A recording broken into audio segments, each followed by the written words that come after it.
was young, and until a certain point, I never really thought about the existence of the supernatural. Sure, I had heard stories about ghosts, household spirits, and other mysterious beings, but I always dismissed them as someone's overactive imagination, old superstitions, or just tales spun by horror movies. But one day, my beliefs about the unseen world changed drastically. Now, I have no doubts.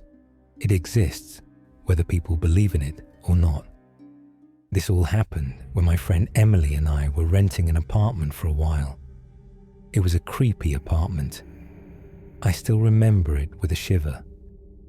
Things happened there that could make you stutter from fear. Every day brought something new. Water would turn on by itself. The fridge, doors, and windows would open or close on their own. Objects would disappear or shift, and items would fall from tables that had been perfectly still. We both had nightmares.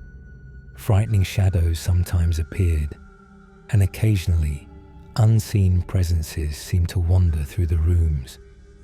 There were so many inexplicable, often terrifying occurrences that one could write an entire series of horror stories about it. This was in the late 90s, when we were studying at the St. Petersburg Medical Institute. Emily was lively, clever, and my inseparable friend. We were in the same year, but in different groups. We attended lectures together and shared a 4-person dorm room. By the 3rd year, we were both working part-time at the same hospital, though in different departments, often on night shifts that didn't always overlap. By then, we'd decided to move into a rented apartment. The dorm chaos had become tiresome, our roommates were difficult, and having a private apartment seemed perfect for personal space. Emily found a 2-bedroom apartment near the subway, priced below what similar options cost. We were immediately interested. 2 separate rooms, a large hallway, a kitchen, high ceilings, thick walls, a stone balcony, and a spacious bathroom. The apartment was old, a classic grandma's place with worn furniture, but there was a brand new refrigerator that played a little melody when opened. We walked out thinking, this is perfect. Now each of us will have our own space. We moved in the morning, unpacked our things, and cleaned up the place. In the evening, we had a little dinner with some tea, celebrating our new home. After that, we went to our rooms. Strange things started happening almost immediately, though at first we didn't pay much attention. Exhausted from the day and relaxed from a glass of wine, I quickly fell asleep, but something woke me in the middle of the night. I heard quiet, shuffling footsteps in the hallway. Shuffle, shuffle, followed by the kitchen door creaking, and then the refrigerator chimed its little melody as if someone opened it. Soon after, the kitchen door creaked again, and the shuffling steps returned. At first, I assumed Emily had gone to the kitchen, but then it became clear. These sounds occurred when no one was supposed to be moving around. Fear gripped me. The next morning, we noticed our shoes had been moved to a different spot. Each of us initially thought the other was playing a prank, but soon we realized neither of us nor anyone else could have done it physically.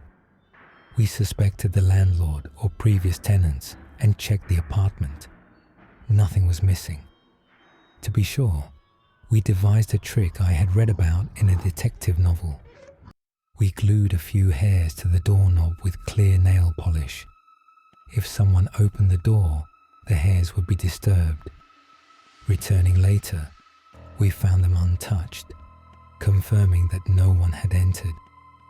Yet when I went to my bedroom, I found my bed with an indentation, as if someone had slept there.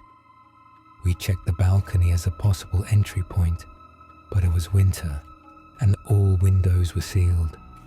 Nothing explained this.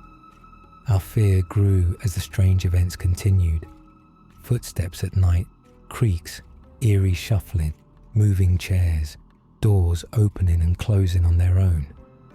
One evening, Emily was sitting in her room and noticed a human-shaped figure in the hallway, but when she looked, no one was there. From that day on, we started sleeping in the same room. Over time, the constant tension began to wear on our nerves. Once, as I laid down with the lights off, the doorknob on the closed bedroom door began to slowly turn.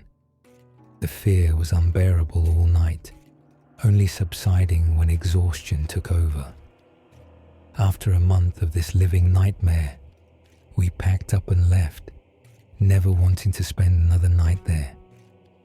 About a year later, while on duty at the hospital, I overheard a patient telling a story that mirrored ours almost exactly.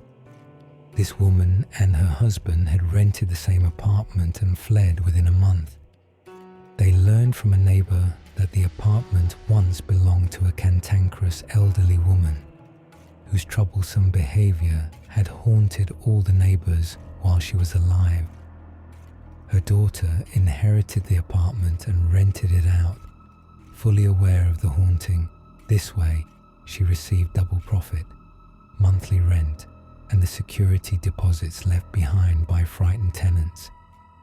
We finally understood. This was no joke. Something truly supernatural was at work.